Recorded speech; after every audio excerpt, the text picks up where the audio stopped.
A great Thursday afternoon to everyone. It is July the 14th. As we mentioned yesterday, we were actually going to come live sometime in the 11 or 12 o'clock hour. And welcome to this live edition of the Sports Note here on YouTube. I'm your host, Jim Crinity, aka JC Blue Note. Uh, if you could actually describe yesterday in 3 words for the opening of the NHL free agency period for the 2022-2023 season, it would be what the hell? Um, the moves came in early. There were a lot of them as we expected, but there were some that came out of absolutely nowhere. And we're going to try and break down quite a few of the major ones. We're not going to get into everything. I've actually got about 7 or 8. I've got about 7 significant moves done by different teams, and then a couple sprinkled in at the end. And who knows what we're actually going to see out there now, because you still are going to have trades out there. You're going to have guys getting released now with some of these new deals coming up, because training camp will actually break here sometime in early September. So that's getting a lot closer. But we're going to jump right into it. And this is not me sounding like a homer, but this is actually one of the teams that was the most active, and that was the St. Louis Blues. The Blues did not drill many major, shocking, out of nowhere deals, but some of the ones that they did, as a lifelong Blues fan, some I agree with, some I actually am scratching my head about. But the Blues, and namely general manager Doug Armstrong, are very confident with the team that they have assembled, and just namely did a lot of tweaking. And here's basically what happened. The big news was signing forward Rob Thomas to an 8-year, $65 million deal. And with that, it's an average of over $8 million a year. They also re-signed defenseman Nick Leddy to a 4-year, $16 million deal, signing Thomas Greiss as the backup to Jordan Binnington after Ville Husso signed with Detroit earlier this week, or was moved, I want to say, for picks. And then also defenseman Noel Acciari, who, as you know, still remembering that 2019 championship team, kind of haunted us at times in that series against the Bruins. Not so much surprising is losing forward David Perron to Detroit. This is actually now the 3rd time that Perron has left the Blues. The Blues also have 2 big decisions to make, as you can see right there. They've got to decide what's going on with their star, Vladimir Tarasenko. He's not the man with the franchise anymore. That's Ryan O'Reilly right now. And Thomas, in some aspects, has kind of supplanted Tarasenko with Tarasenko's injury history in the last few years, especially that the 2018 and also 2019 season, where they weren't sure if he was going to be back in time for the playoffs. Yet actually still had a very successful playoffs en route to the Blues winning the Cup. The Blues losing Alex Pietrangelo a year later, and then going out and signing Torrey Krug from the Bruins, who tormented them. And Krug and Thomas naturally were no stranger to each other. For Krug in Game 1 of that series, if you remember, racing 65 feet up the ice and absolutely obliterating Thomas into concussion protocol, and no penalty was ever called on the play, or it should have been an obvious charging penalty. But Krug still has 5 years and $37.5 million left on that deal, but he's also got a full no trade clause, which is going to be a problem. So can they actually get him to waive that? Was Leddy possibly a sign and trade? Because now you're paying Krug 7.2 and you're paying Leddy 4. They're both the same age. They're both 31. Their numbers are relatively comparable. It's all a matter of which way you would prefer to go here. Krug does give you a little bit more physicality than Leddy would. Leddy, in some streams, is considered a little undersized as a defenseman, but that's actually something that made him a success with the with the Islanders, very much like a Mark Streit was about 5 to 10 years ago, where he was about the size of a winger but played a much larger than his position. So that's actually what's going on with the Blues. Who knows if Perron's going to come back for a fourth term? But the Tarasenko thing is extremely interesting with what they do. Do they actually move him at the deadline?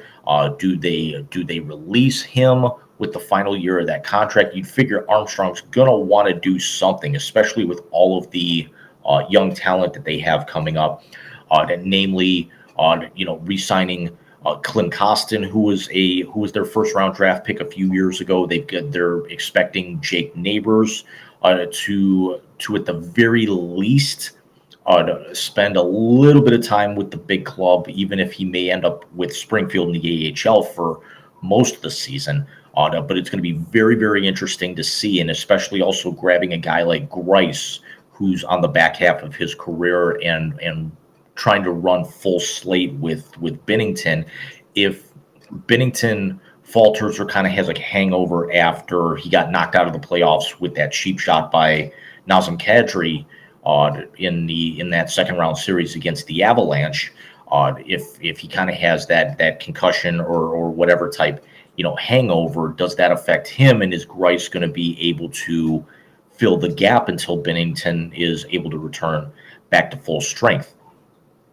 The next team we're going to talk about are the Carolina Hurricanes, who took the Rangers to 7 last year in the second round, and the Rangers eventually fell to the Lightning in the Eastern Conference Finals.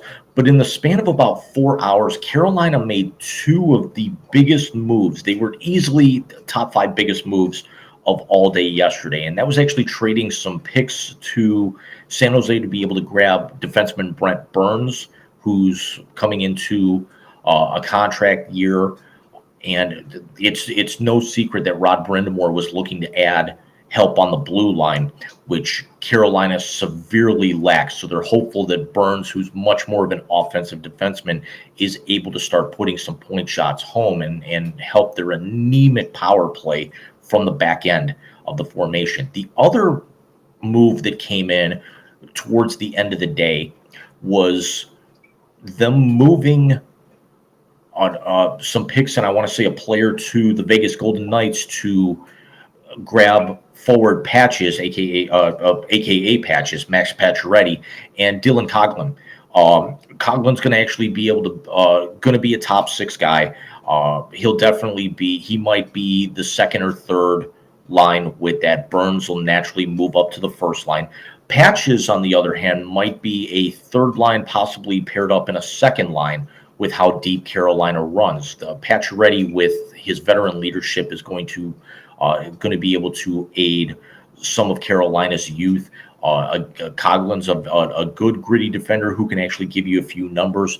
But this was one that not a whole lot of people expected, and Vegas was looking.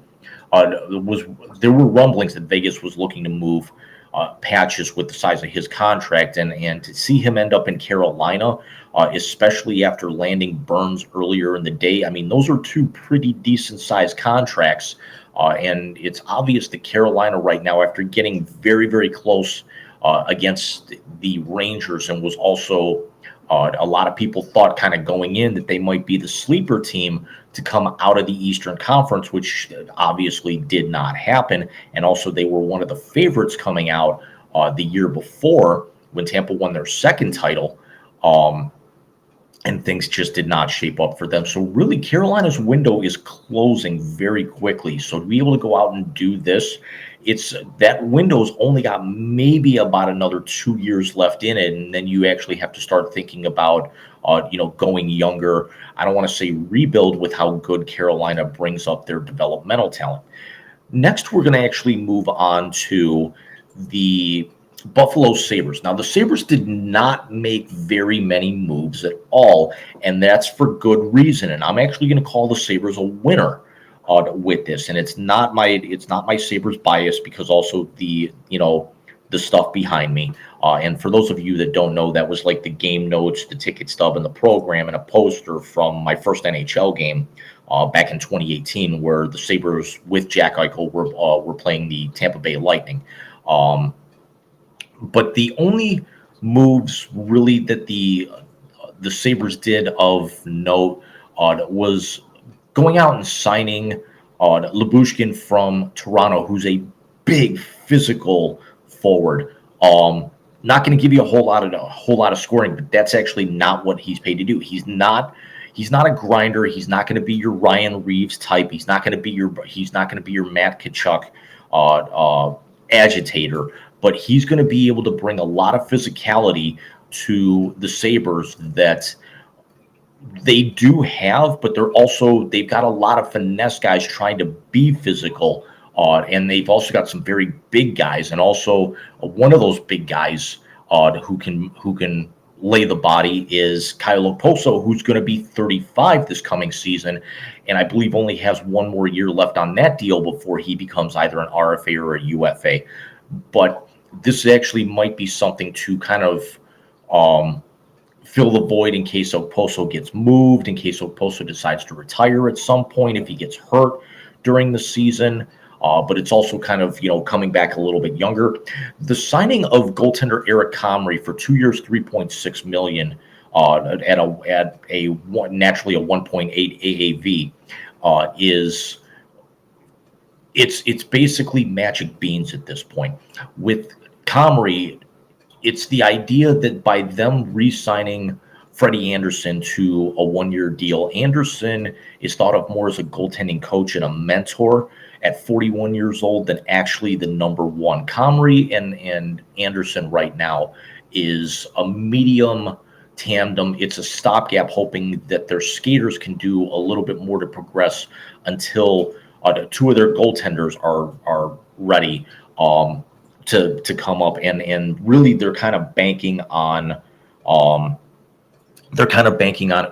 Luukkonen, who's only 23. He's going to spend a lot of time in Rochester and could end up making the big club, especially if something moves with the if something actually happens with Anderson at some point. The other characteristic with the Sabres and their goaltending, they're also putting a lot of stock in 6 foot, 185 pound Devin Levy, who he has phenomenal awareness. He's got great speed. He's got incredible reflexes, despite being a little bit undersized in the net, or rather very undersized in the net. Was a stalwart with the American national team. Or possibly Canadian national team. It was one of the junior teams that he actually helped backstop them to a silver in a recent World Championship or tournament of some kind. Sorry, it's some of my juniors' knowledge is not up to snuff for an ESPN or a TSN, so to speak. But that's actually where the Sabres are hoping to move with their goaltending here over the course of the next couple of years. Next, we're going to move on to the reigning champion Colorado Avalanche. Now, as you can see, the Avalanche were relatively busy, but for some of the wrong reasons. Naturally, coming off their first cup in over 20 years. Signing Arturi Lehkonen for 5 years, 22.5 is a big move for them, but look at the three that walked. You lost Burakovsky, who was invaluable in the playoffs. You lose Nico Sturm to San Jose, and then the big one was losing Darcy Kemper to the Capitals, who really didn't have any kind of goaltending help. Kemper left for 5 years and a little over 26. Lehkonen left for 5 years and 22. I'm sorry, Lehkonen re-ups for 5 and 22. I did not get the terms of the Burakovsky and Sturm in time for this. As a lot of this was kind of put together last minute, but this is actually something where these are some valuable pieces for Colorado, and yeah, they've got a lot of money tied up in McKinnon. They've got a lot of money tied up in Cale Makar. They've got a lot of money tied up in some other stars. But the other aspect, look at the bottom there. Nazem Kadri is still not signed, and there's a chance that he may walk. And there's a lot of talk and rumor that he's going to the Toronto Maple Leafs.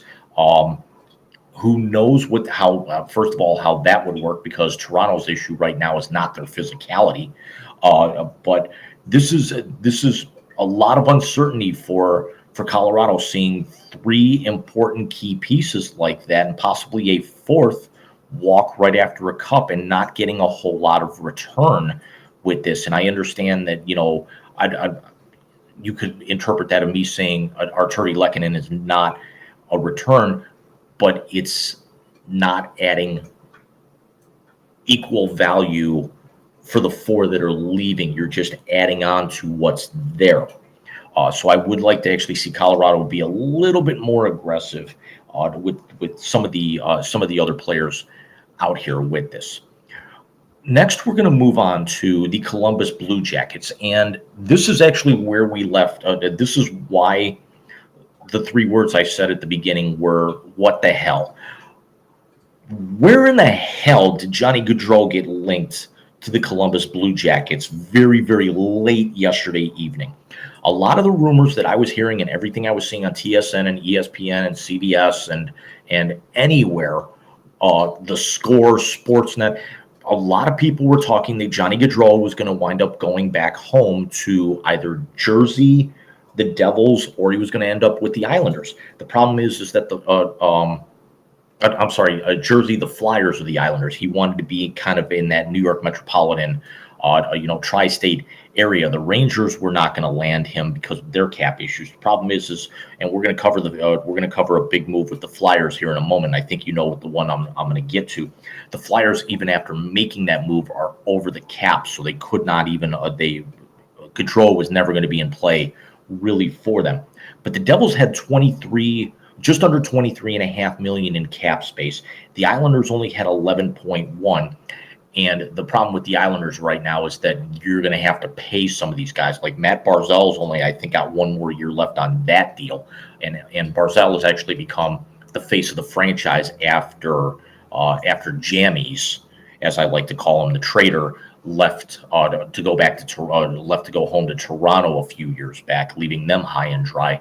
And they've been more successful without Jammies, whereas Jammies still can't get out of the first round.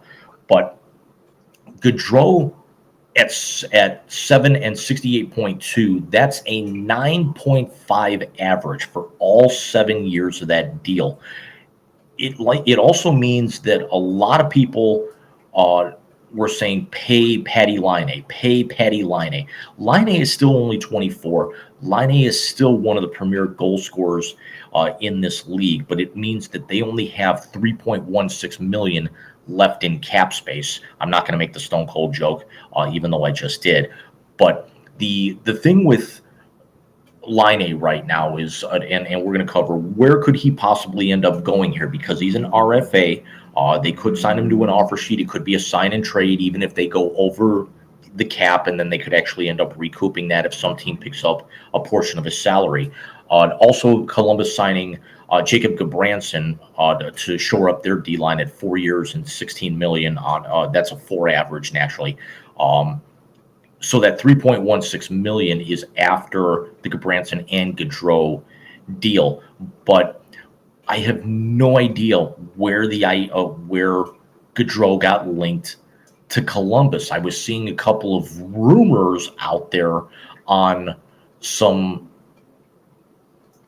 secondary stories or more so blogs as opposed to news sites, and it was speculation, but there really wasn't a whole lot of meat to it.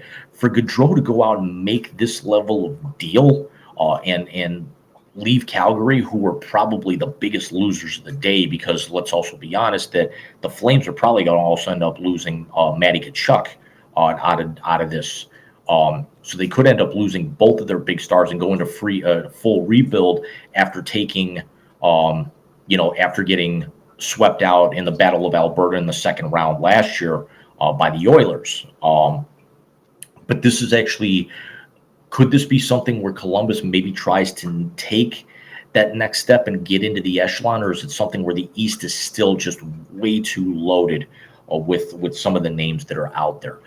This was certainly head scratching at best, and there's a lot of Cleveland fans who are Jackets fans because their minor league team plays downtown at Romo Fijo, but it's and the idea that if something actually, if somehow, some way Columbus ever won the Stanley Cup, what the NHL teams usually do is they'll send the cup to their minor league city for like a week or like 10 days or something. And then this way, the fans of the minor league team, their AHL and they're in at times their ECHL affiliates, fans who normally can't get to see those players, but actually were there to watch these players develop into the champions that they became the previous season. I know the Blues did it for a little while during their cup run. I know that when the Penguins won both of their cups back in the early 90s, their minor league affiliate was in Cleveland, and the Stanley Cup did come here for a couple of those games for fans to get their photos taken with. Unfortunately, I did not get to either one of those because I wasn't old enough to drive really at that point yet when those came through. But to be able to see to see and touch the Stanley Cup would be very cool without having to drive all the way up to Toronto, which Hockey Hall of Fame is a bucket list thing, but it also would have to mean that I'd be going to essentially acknowledge a Columbus Blue Jackets Stanley Cup, where number one, would that potentially mean the end of the world? And secondly, I still wish that they would have improved the ice surface at the arena downtown here in Cleveland, and that franchise should have come here instead of going to Columbus. The minor league team should have been in Columbus, and the major team, the top level team, should have been here.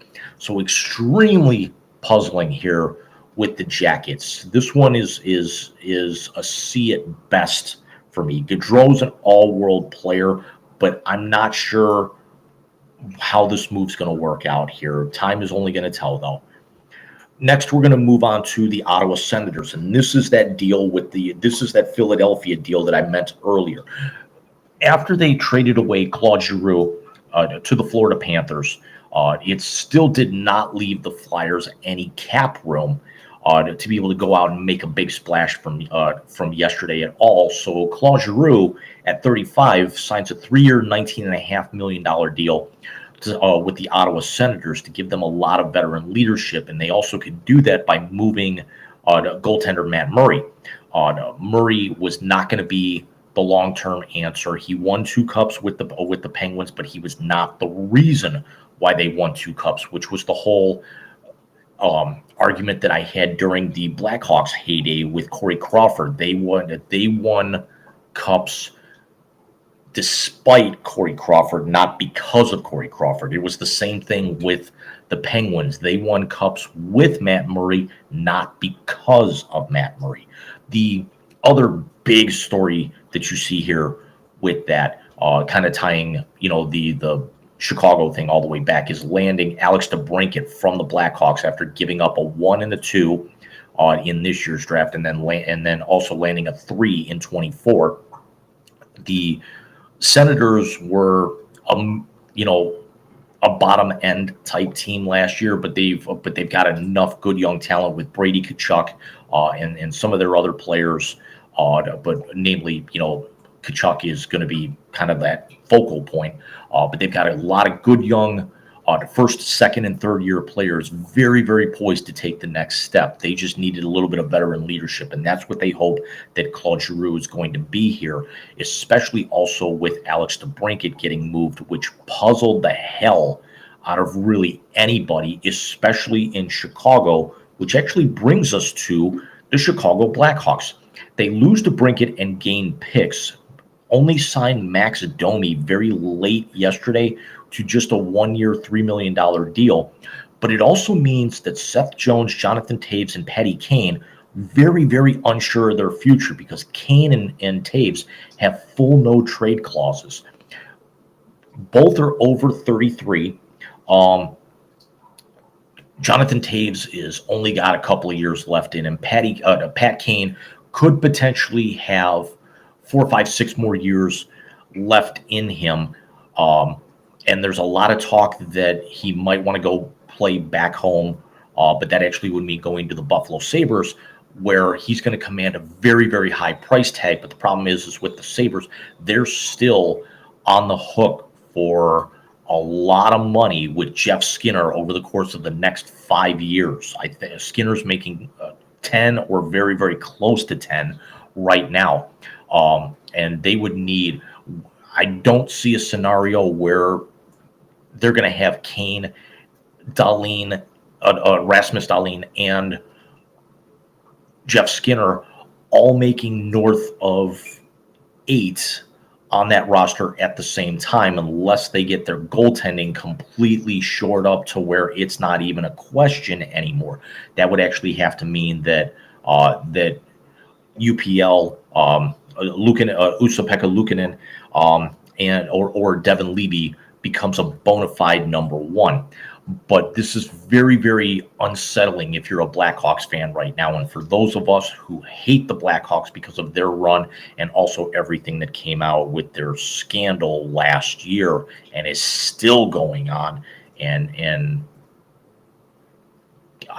one can only hope that everything that's going on right now in the NFL with their owner, with the Washington Commanders owner, Dan Snyder, one can only hope for the way that the entire Chicago Blackhawks scandal was handled, that the same, if not further, I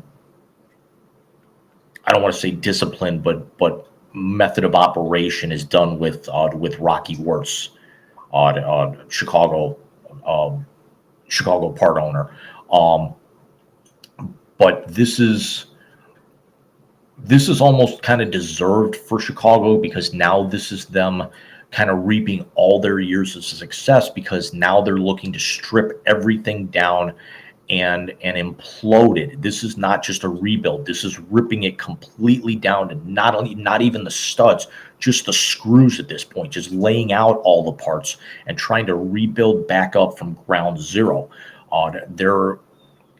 If they do end up moving on from Taves and Kane, if they do actually want to get moved, they're definitely going to get a very good return.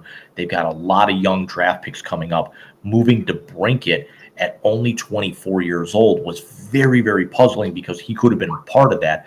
But is Chicago going to want to go with a bunch of, kids right out of the draft, and then a couple of mid-level, I don't even want to say the word veterans, just kind of go in spurts, don't really have a whole lot of veterans out there, try to have nobody over the age of maybe 32 on their roster, and see what they can build with that, where as other teams start getting older, you're just coming into your prime, but you still don't have that veteran leadership to bring it all together. Lastly, before we get out of here today, we're going to actually cover a couple of other random moves that occurred. The Rangers signing Vinny Trocheck for 7 years and 39.3 was kind of a necessity after Andrew Kopp leaves for Detroit on a 5-year, $28.125 million deal. Detroit. This is Kopp going home, having being born and playing his college hockey in Michigan. The other aspect of that, this also puts this puts Trocheck with Artemi Panarin, the bread man.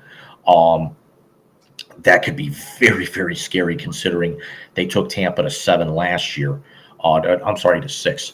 But it's a very good move for the Rangers. Kopp going to Detroit is a very good move, as Detroit tries to kind of get back to relevancy and possibly does a Buffalo type move and knocks on the doors a back end playoff team. The idea of getting back to the Johnny Gaudreau deal is what's going to happen with Patrick Laine? And a lot of people out there were talking, that could open the door for him to go to someplace like New Jersey, who's got a lot of room. It could go to Anaheim. I actually had text messages back and forth with my brother until about 10:30 last night when he went to bed about this. And my brother's not a huge hockey fan, but he's getting back into it. But New Jersey going out and signing Andre Palat as one of the big names that were still left out there late to 5-30 at a 6 AAV is a big number for them, because it actually reduces their cap number down to about just under 17 and a half. It still would have meant that Laine could potentially be in play, but I have a very, very suspect, almost kind of intuition that you're going to see, even with Anaheim there signing Ryan Strome to $5 a year over the next 5 years, I still think that Anaheim is very, very much in play for landing Patrick Laine. There's just something about it. And the idea of pairing him up with Trevor Zegras is incredibly, incredibly scary. I think if you're Anaheim and you're looking to get back to relevancy, I think this is a move that you absolutely have to make. I don't think there's any question about it. I think when it's all said and done and the smoke clears, I don't see a scenario where Columbus moves salary and ends up keeping Laine with Gaudreau. I think that Patrick Laine ends up out on the West Coast with the Ducks. Again, just something about it. I have a gut feeling here. And then also Evgeny Malkin re-ups for 4 years and 24 with the Penguins. That'll probably be his last contract before hanging it up.